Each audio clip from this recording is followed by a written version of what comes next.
Vous écoutez Les Chroniques de Chicago, une campagne du jeu de rôle Vampire la Mascarade, 5e édition. Entrez dans le monde des ténèbres, mais soyez avertis, c'est un univers aussi violent qu'impitoyable, et nos joueurs y incarnent des monstres de la nuit qui pourraient être amenés à commettre de sinistres actions. Ce podcast se destine donc à une audience adulte.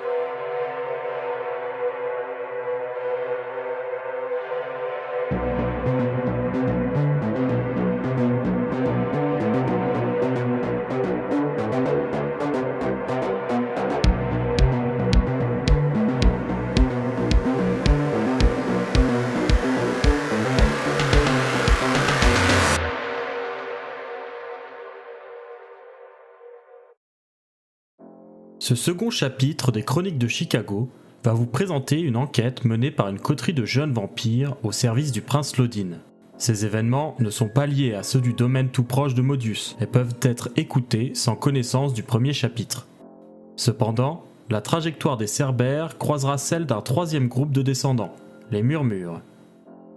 En attendant, je vous laisse découvrir nos 4 nouveaux protagonistes.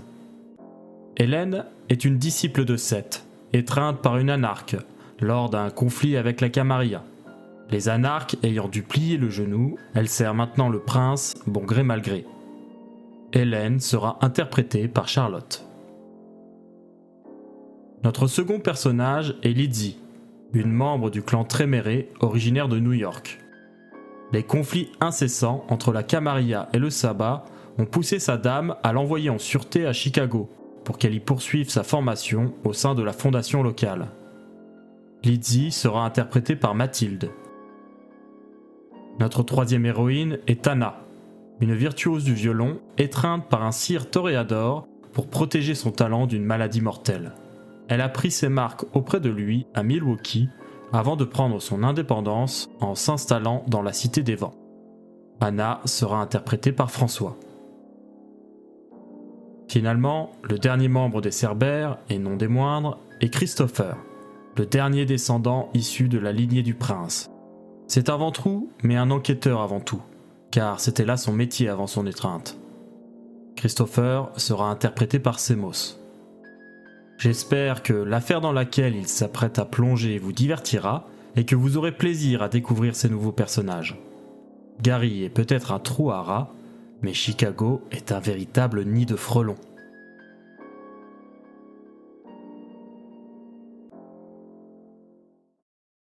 Installé en plein cœur d'Avalon Highlands, un des districts sud de Chicago, le Shamrock est un petit bar à motards sans prétention ou artifice. Sa propriétaire, cependant, est loin d'être une simple barmaid.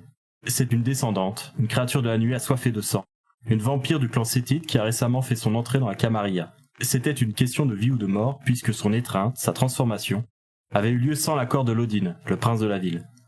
Elle doit faire ses preuves à présent, et c'est pourquoi elle s'est retrouvée associée à d'autres jeunes descendants. Anna, la toréador, Christopher le ventrou, et la Tréméré Lizzie. La nuit est encore jeune lorsque se présente au bar un visiteur à sinistre réputation. Il s'agit de Balthazar, celui que tous surnomment le shérif. Il est le bras armé du prince, son bourreau également, et il est craint parmi même les plus fidèles au pouvoir en place. C'est un homme robuste qui semble prendre un malin plaisir à correspondre aux clichés qu'on a fait de lui. Un Stetson est enfoncé sur sa tête, il porte une chemise rouge avec une cravate texane dont l'attache représente des revolvers croisés et des sandcags noirs. Il vient directement s'accouder au bar, jouant négligemment avec sa moustache à l'anglaise avec sa main droite. À son arrivée, Hélène et son employé Dan sont tous deux au service derrière le comptoir. Lizzie se trouve là également, dans le fond de la salle, en train de jouer à la borne d'arcade qui a été récemment installée dans le dive bar. Il y a quelques clients également, certains installés dans des banquettes, d'autres sur des chaises de bar au comptoir. Dan semble un peu intimidé par ce client qui le dévisage comme on le ferait d'une proie. Aussi, il regarde Hélène en coin en espérant qu'elle va s'occuper de lui. Eh bien, du coup, Hélène va faire un petit signe de tête à Dan et s'approcher doucement du comptoir. Alors, qu'est-ce que je vous sers ? Balthazar révèle un sourire carnassier. Howdy, je ne suis pas vraiment venu là pour mouiller mon sifflet, mais la moindre des choses serait de me saluer, n'est-ce pas ? Ah, pardon. Excusez-moi, shérif. Bien le bonsoir. Le fait que tu l'appelles shérif, ça déclenche un autre sourire chez lui. Il a pris goût à ce surnom que lui ont donné les anarques et ça l'amuse beaucoup que maintenant ça soit devenu son titre officiel. Du coup, si vous êtes pas là pour boire un coup, j'imagine que vous voulez parler en privé? Bien pour les affaires, effectivement. Il regarde Hélène droit dans les yeux, en dévisageant cet homme sinistre à l'allure un petit peu rustre. Hélène ne peut que revenir en pensée à la terrible nuit où Sana, celle qui lui avait sauvé la vie en lui offrant l'étreinte, s'était retrouvée sans défense sous la poigne brutale du shérif. Le corps de son ami est gravé dans sa mémoire. Mon petit Orvet, pour une fois, je ne suis pas là pour vérifier que tu te tiens à carreau. Tes petits copains et toi, vous avez du boulot ce soir. Ok, écoutez, si on peut passer dans la pièce d'à côté pour en discuter. Non, pas besoin. Et comme pour asseoir son autorité, Balthazar hausse soudain le ton pour s'adresser à la clientèle. J'ai besoin de parler à la patronne. Tout le monde dehors. Et il n'a pas besoin d'en dire plus. C'est comme si tout le monde était effrayé par cet homme et tous se dépêchent d'obtempérer. Hélène et Lizzie elles-mêmes ne peuvent que constater à quel point cet homme sait se montrer intimidant. Il est difficile de le regarder en face lorsqu'il adopte cette posture d'autorité et de mépris. Et finalement, tout le monde sort, même Dan. Du coup, Hélène dira d'un air un peu blasé, à moitié blagueuse. Eh, j'imagine que vous allez pas me payer les verres qu'ils me doivent. Tu m'as pris pour ton banquier. Tu adresseras ta dot à Ballard, on verra comment il réagit. Bien, du coup, Lizzie, viens. Il est là pour affaire. Oui, j'ai cru comprendre. D'ailleurs, quelle est la borne que Lydie a fait installer dans le bar? Ah bah Castlevania. Très bien. Obligé. Très approprié. Donc elle quitte la borne et elle se joint aux deux autres. Et donc, aller discuter tranquillement dans la pièce d'à côté, c'est démodé, c'est ça? Alors, je n'ai pas pris l'habitude de m'embêter avec le bétail. Bon, du coup, allons droit au but. Je pense que ça vous fait pas vraiment plaisir d'être ici, donc autant ne pas gaspiller votre temps. Je m'en voudrais. C'est toujours sympathique de voir à quel point certaines personnes tremblent doucement quand on leur rend visite. Là, visiblement, il a une attitude un peu provocatrice. Il jauge un petit peu Hélène dans la provocation pour voir comment elle réagirait. Hélène va lui sourire très amicalement. Il dira en même temps, c'est pas compliqué de faire trembler les humains. C'est vrai. On a une mort louche, pas loin de votre saloon, et on aurait vu de drôles de symboles peints dans les parages. Tu as de quoi noter? Je sors un calepin et de quoi noter. Et je dis quel genre de symbole? Vous verrez sur place, 7846 South Kembark Avenue. Les flics ont sécurisé la maison et le corps a été embarqué. Mais essayez d'en apprendre un peu plus et faites disparaître ce qui doit l'être. En tout cas, avant la fin de la nuit, vous me retrouverez à l'Art Institute pour votre rapport. C'est là que se tient l'Elysium ce soir. Vous vous présentez à l'accueil, on vous orientera. Entendu. Ok, shérif. Eh bien, parfait. Il se lève, et comme il est entré, très négligemment, se dirige vers la sortie pour vous laisser derrière lui.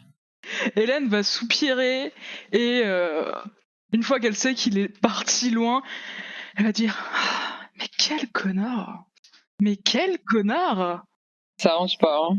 Avec son style de cobaye à la manque là. C'est clair. Enfin bon, il y croit, hein, c'est le principal. Ouais. Bon, du coup, on appelle les autres? Yep. Et du coup, je vais prendre le téléphone qui doit être posé derrière le comptoir. Et je vais appeler en premier, du coup, je vais appeler Anna. Que fait Anna en général en début de soirée comme ça En soirée, soit elle joue au bar d'Hélène, ce qui n'est pas le cas, soit elle est chez elle en train de jouer ou en train d'apprendre des partitions, soit elle participe à des concerts nocturnes ou des prestations scéniques. Il est encore assez tôt dans la soirée, du coup elle est encore à l'appartement. Que ferait Christopher en début de soirée, Semos? Christopher, j'imagine qu'il commence par regarder s'il n'a pas des enquêtes sur lesquelles il peut commencer à bosser pour aider la police en tant que détective privé. Ouais. S'il a rien, il va passer du temps probablement dans un bar ou dans un autre, juste pour laisser un peu traîner ses oreilles. Très bien.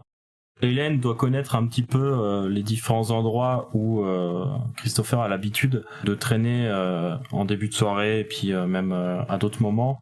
Donc après quelques coups de fil, je pense que tout le monde est mis au courant qu'il y a besoin de se réunir. Et ce que je vous propose, c'est qu'ils se retrouvent sur place pour tout ça. C'est dans une avenue qui est pas très loin du bar, en vérité, c'est à quelques pâtés de maison. C'est facile d'accès pour tous, même à pied. Ok, allons-y. À l'adresse donnée par le shérif, c'est une maison qui se dresse. Bien qu'elle ait un étage sous comble, elle doit à peine faire 5 mètres de large, mais elle s'étend en profondeur sur plus d'une dizaine. Elle est faite de briques et se trouve bordée à droite par une ruelle et un parking. Des scellés ont été placés sur la porte, mais il n'y a pas de trace de présence policière. Nos 4 descendants se retrouvent donc devant cette petite maison, où visiblement un crime a eu lieu, et ils sont libres d'agir à leur guise. Bon, apparemment, va falloir qu'on entre. Et aussi faire attention, apparemment il y a des symboles bizarres qui sont peints quelque part dans le coin. Je suis curieux de voir ça.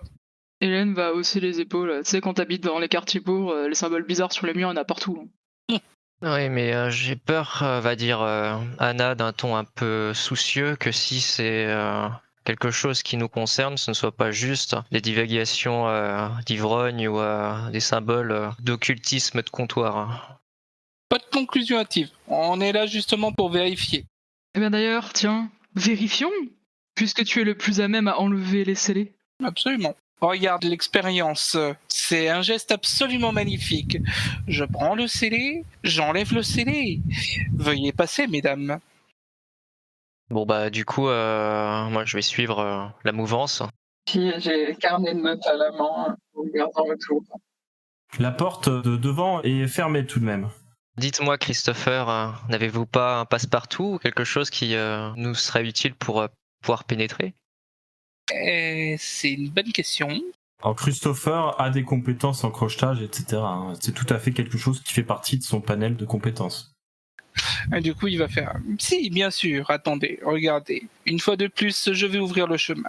Tu vas me faire un jet de dextérité plus larcin, ce qui te fait 5 dés. Tu as 1 en soif.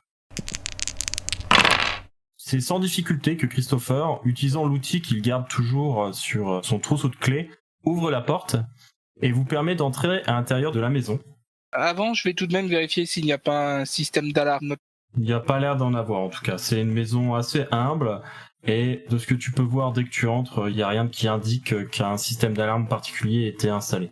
Mesdames, la voie est ouverte. Merci. Belle efficacité. Je suis là pour ça. Ouvrir les portes. Vous auriez réussi, vous ? Allez, entrons, ne restons pas dehors. Inutile de discuter. Anna, en franchissant le pas, va dire dans notre condition, je pense qu'une porte ne poserait aucun problème, qui que nous soyons. Bien sûr, si on veut laisser des traces de notre passage, tout est réalisable. En parlant de traces du passage, allons examiner celle qui se trouve dans cette maison. On fermerait la porte derrière nous une fois qu'on sera tous entrés. Très bien. Lydie, elle dit pas grand-chose, mais elle lève beaucoup les yeux au ciel. Je la comprends. À l'intérieur, le salon a été lui aussi isolé avec des bandes plastiques jaunes, alors que les autres pièces ont été laissées sans protection particulière. Il y a l'air d'avoir personne en tout cas, et il ne faut pas longtemps pour explorer les lieux, la maison est plutôt petite. Il y a une cuisine, un bureau, une salle de bain et le salon au rez-de-chaussée. Il y a un petit escalier qui mène à l'étage, à la chambre sous les combles. La maison est plutôt meublée modestement, il n'y a aucun signe apparent de richesse. Christopher, il va plutôt aller voir du côté du meurtre supposé, donc voir un petit peu ce qu'il y a à déduire. Il se dirige vers le salon alors dans ce cas. Je pense que je vais suivre Christopher et je vais observer un peu les murs et voir s'il y a des choses qui attirent mon regard. Le shérif parlait de marques et de symboles. Je ne sais pas si ceux-ci sont visibles sur le chemin. Ouais, pareil, je cherche les symboles. Si j'ai bien compris, c'est plus en dehors, non, dans les rues. Il avait l'air de dire que c'était dans les rues aussi, oui. Ok.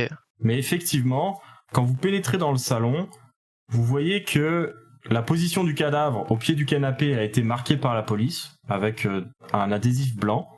Et sur le mur juste au-dessus, on peut voir un glaive et un sceptre entrecroisés qui ont été dessinés grossièrement au marqueur avec une citation.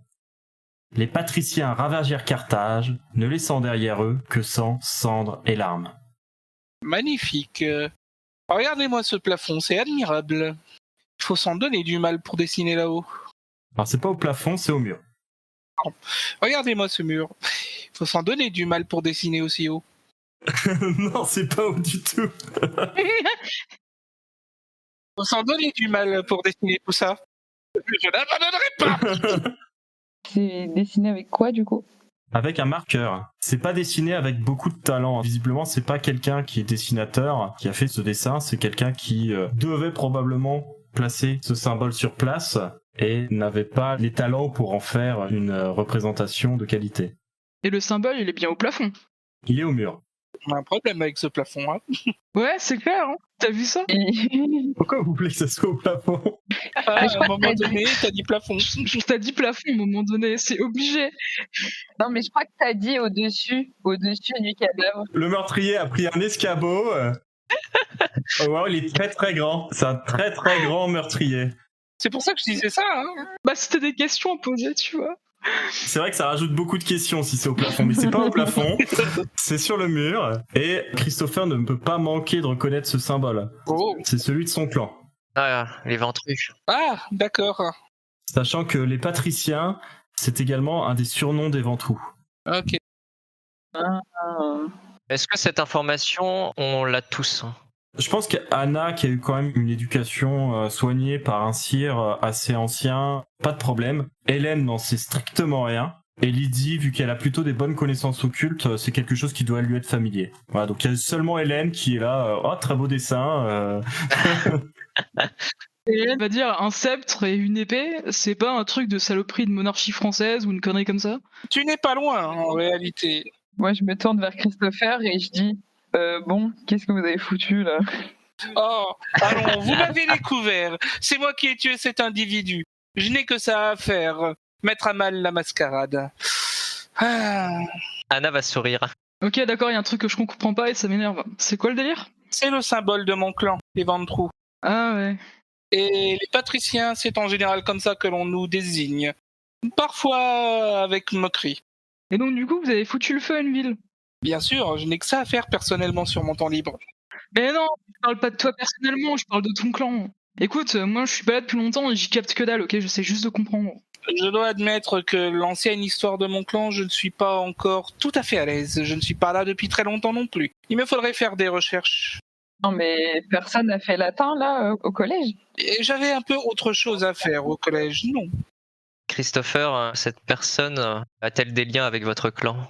Justement, c'est ce que j'allais chercher. Parce qu'après tout, moi, on m'a dit il y a un meurtre, mais pour l'instant, je ne sais même pas de qui on cherche l'assassin. Ça peut être bien de voir la victime. Ouais. Et on compte sur toi pour infiltrer tout ça, hein. Et nous infiltrer là-dedans. Bon, quoique, je pourrais le faire aussi, mais... J'adorais quand je vous infiltre, je vois ça. Et par ailleurs, je vais me tourner vers Lydie et dire désolée, mademoiselle, je sais tout, mais non, dans mon collège, il n'y avait pas latin. D'ailleurs, j'avais pas beaucoup en cours de toute manière. Mon collège non plus, il ne devait pas spécialement y avoir latin. Mais bon, je ne viens pas de Chicago à la base. Ah bah vous savez pas ce que vous avez raté, hein? Non, en effet. Parce que pour la petite histoire, le plan linguistique de Lydie, il est en latin et tout, ça pète un peu. D'accord. Et donc effectivement, Lydie, c'est avec beaucoup de détails que Carthage a été ravagé par Rome. Là, tout à fait. Et Rome qui était à l'époque dirigée par les ventrus, c'est ça? C'est ce qui est sous-entendu en tout cas. Accessoirement, la joueuse de Lydie s'est tapé des cours sur la forme Carthago delenda est, qui est une forme type qu'on t'apprend pour un point de grammaire foireux en latin, et du coup, ça m'a marqué. En tout cas, Christopher va un petit peu regarder le meurtre de ce qu'il peut en déduire, quitte à utiliser ses compétences d'investigation. Alors il n'y a pas besoin d'être très fort en investigation pour se rendre compte que sur l'endroit même du crime, il n'y a pas une seule goutte de sang. Ah, voilà qui est intéressant. Nulle part, ni sur le canapé, ni sur le sol, ni sur les murs d'ailleurs, ni sur le plafond, pas de sang. Allez, dira Hélène en se frottant les mains. On parie qu'à la mort, on trouve qu'il a été exsangue. Vidé de son sang, ouais. J'allais vous demander, mesdemoiselles, si vous n'aviez pas un petit peu plus de renseignements là-dessus, parce que c'est bien que l'on nous mette sur une enquête, mais si on doit partir de zéro, ça va vite me les briser. Excuse-moi, tu crois que le shérif, il a dit autre chose que « il y a eu un meurtre, on pense que c'est quelque chose de paglope et que ça peut faire chier, et il y a des symboles bizarres, allez voir ». En vrai, il nous a juste donné l'adresse et là où on doit le retrouver avant demain matin, tu vois. Un individu charmant. Ouais. Du coup, tu feras la conversation avec lui, Christopher. J'imagine que c'est plus simple que je demande directement à mon contact dans la police ce qu'il en est. Il doit bien avoir le rapport de la morgue qui lui est accessible. Si le rapport a été fait, hein, parce qu'à mon avis, la mort, ils vont pas bosser avant demain, ils vont pas bosser la nuit pour un meurtre. Hein. C'est possible, il faut qu'on aille faire un petit tour nous-mêmes. C'est moi qui demande les jets d'Ospex ou pas? Parce que là, du coup, il y a écrit quand le personnage t'emmenait Anna avec un élément surnaturel. Si tu es confronté à un élément surnaturel, en fait, soit je fais un jet secret, soit je te demande directement de faire un jet. Alors, en l'occurrence, là, pour le moment, il n'y a rien qui semble sortir de la normale. Après, peut-être qu'il y a eu quelque chose, mais que on ne le remarque pas au premier abord. Oui. En tout cas, là, il n'y a pas de créature, il n'y a pas d'objet caché par la magie, ni rien. Il n'y a pas de sang, peut-être a-t-il été empoisonné. Oui, je n'y crois pas, mais écoutez, hein.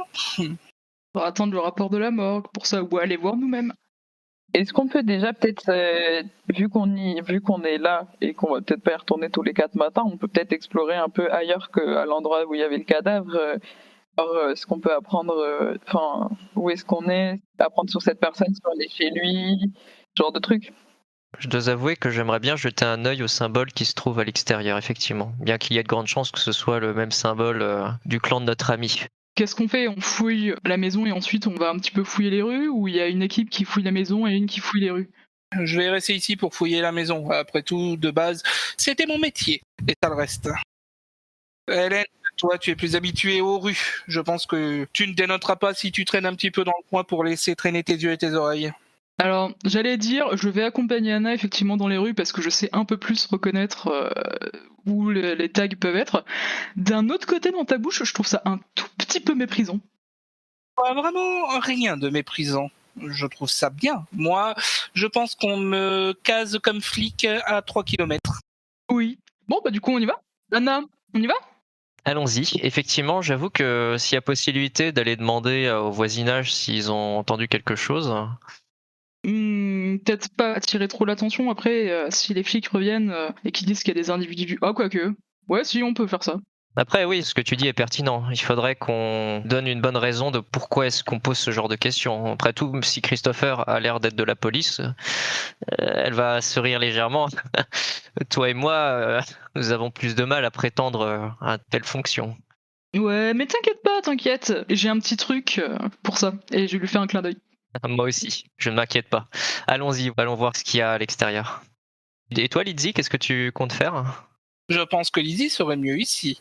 Éventuellement, si la personne a un ordinateur, ça peut être très utile qu'elle puisse aller dedans. Effectivement, il y avait un ordinateur visiblement dans le bureau. Moi, je pense que Lydie est capable de parler pour elle-même aussi. Christopher, personnage préféré de tout le monde pour le moment. Hein. Ah, je vois ça. C'est le grand amour. Moi, j'aime bien. Ah, Anna va avoir un demi-sourire et va dire les grands frères aiment bien diriger les opérations. Après, si ce qu'il dit est pertinent, il n'y a pas mort d'homme. Enfin, façon de parler. Bon, voyons voir cet ordinateur. Je vais voir si je peux trouver autre chose dans les autres pièces. Christopher et Lydie s'occupent de fouiller ce qu'il reste de la maison et essayer de voir s'il y a d'autres indices. C'est aussi à eux qu'incombera la tâche de nettoyer le mur aussi. Oui.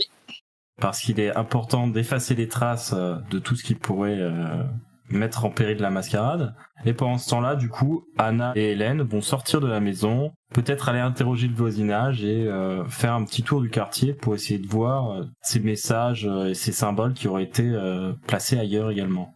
Ouais, tout à fait. Très bien.